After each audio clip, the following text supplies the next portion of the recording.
उसके साथ में क्या बीज प्रक्रिया यानी सीड ट्रीटमेंट भी करते हैं? हाँ, बिना किससे ये हम झेलोरा से करते हैं और इमिडाक्लोप्रिड दोनों से। मतलब FIR जो फार्मूला है उसको आप फॉलो करते हैं जी। इसके बाद में जब कीड़े और बीमारी जब लगती है उसका प्रबंधन आप किस प्रकार से करते हैं, या आप इस साल का कीड़ों का प्रकोप या बीमारी का क्या आपका अनुभव रहा है? वो तो कीड़े का तो इस तरह का होता है कि जब नॉर्मल कंडीशन होती है तो बहुत कीड़ा नहीं आता, पर इल्लियों का तो बिल्कुल डॉक्टर साहब कभी कभी ऐसा होता है 2-3 दिन में अटैक, मतलब एक तरह का अटैक सा होता है और उसमें बहुत बहुत तेज गति से एकदम आपको खेत में जाके देखेंगे कि 2 दिन पहले देखा था यार क्या कुछ नहीं है और आज ऐसी स्थिति बनती है। तो वही थोड़ा कि सही सलाह लेके जो इस तरह की जो समस्या है उनके लिए किस तरह का कीटनाशक काम करेगा या जो हमें समस्या है उस हिसाब से कीटनाशकों का चयन करके उसमें उसी का सही पानी का उपयोग करके। अब मतलब हम लोग तो क्या करते हैं, कोशिश यही करते हैं कि परिस्थिति अगर हमारे बस में होती है तो ट्रैक्टर से स्प्रे करवा के प्रॉपर सही तरीके से पानी दे के, ऑलमोस्ट क्योंकि बैलों से तो या मैनुअल उससे होता है तो ट्रैक्टर के लिए जो कोशिश यही करते हैं कि थोड़ा 2-3 दिन पहले करना पड़े या 2-3 दिन थोड़ा लेट भी हो जाए, पर वो हो जाए कि ट्रैक्टर सही हो जाए तो ज़्यादा अच्छा है। तो उसमें पानी अच्छा प्रॉपर डल जाता है और अंडर डोजिंग कभी नहीं करते डॉक्टर साहब। मतलब आपने चूंकि अंडर डोज और जो नेचुरल डोज है उसकी बात करें, मैं आपसे ये जानना चाहता हूँ क्योंकि हमारा अनुभव ये रहा, चाहे हमारे जो संस्थान से जो सोशल मीडिया के जितने ग्रुप है, जो किसान हमारे साथ में जुड़े हुए हैं, अधिकतर किसान भाइयों को मैंने ये देखा कि आजकल कॉम्बिनेशन करने का बड़ा चलन हो गया है। कुछ किसानों ने ये भी करते कि 2 खरपतवार नाशकों को एक साथ मिला के प्रयोग करते हैं। उतना ही नहीं, उसमें 2 कीटनाशक भी मिलाते हैं। यहाँ तक तो बात सही थी या ये भी कुछ ज़्यादा हो रहा था, लेकिन इसमें एक चीज़ होगी कॉम्बिनेशन 2 एक ऐसे हर्बिसाइड है जिसमें ऑलरेडी कॉन्टैक्ट हर्बिसाइड है और सिस्टेमिक है, दोनों मिले हुए हैं, और एक कीटनाशक जिसमें भी कॉन्टैक्ट इंसेक्टिसाइड और सिस्टेमिक इंसेक्टिसाइड है, तो वो दोनों को मिला रहे, फिर भी ये पूछते हैं कि सर इसमें साथ में और क्या मिलाइए।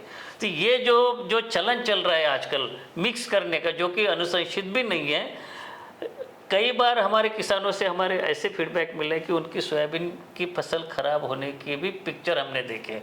तो आप इसके ऊपर क्या कहना चाहेंगे? क्या ये किसान जो करते हैं क्या जानकारी के अभाव में करते हैं या उससे कुछ उनको फ़ायदा मिलता है?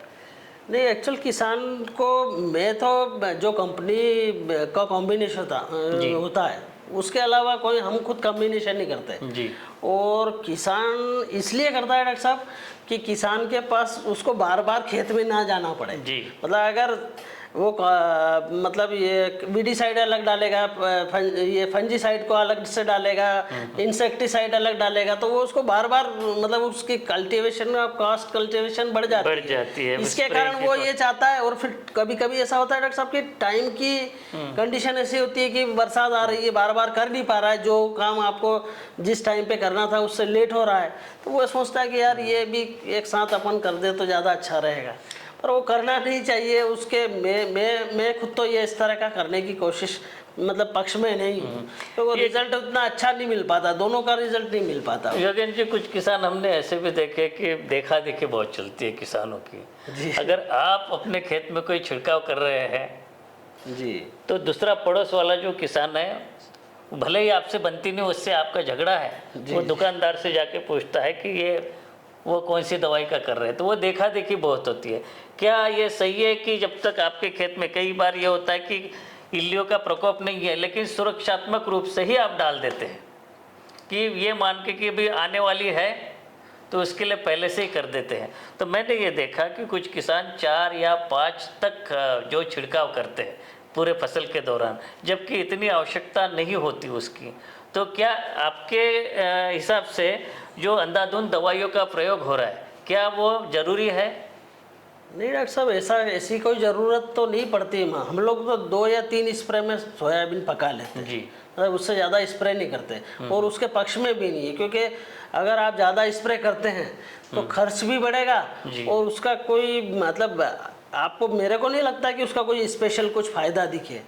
अब लोग करते हैं 5-5 6-6 स्प्रे, मतलब धार वार का थोड़ा ज़्यादा, धार जिले में थोड़ा ज़्यादा है, हमारे हम तो लिमिट में, पर यही है कि ब्रांडेड और अच्छे कंपनी की दवाइयाँ और सही क्वांटिटी में। जी, ये बिल्कुल बहुत बढ़िया बात की कि right insecticide with right concentration, right time, ये तीनों जो आर है बहुत जरूरी है। R3 जी जी बिल्कुल।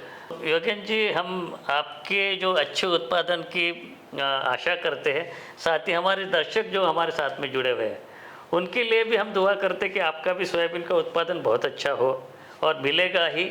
और चूँकि आप और हम एक सोयाबीन के उत्पादन की एक कड़ी मात्र है, अगर आपका हमारा साथ मिले तो बहुत अच्छा सोयाबीन का एक रिवॉल्यूशन हम अपने देश में ला सकते हैं और सोयाबीन की जो या देश की तेल की, खाद्य तेल की अर्थव्यवस्था, उसमें हम अपनी महत्वपूर्ण भूमिका निभा सकते हैं।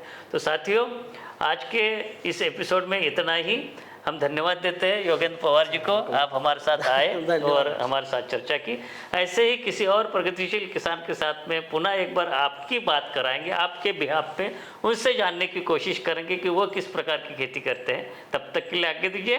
नमस्कार। नमस्कार।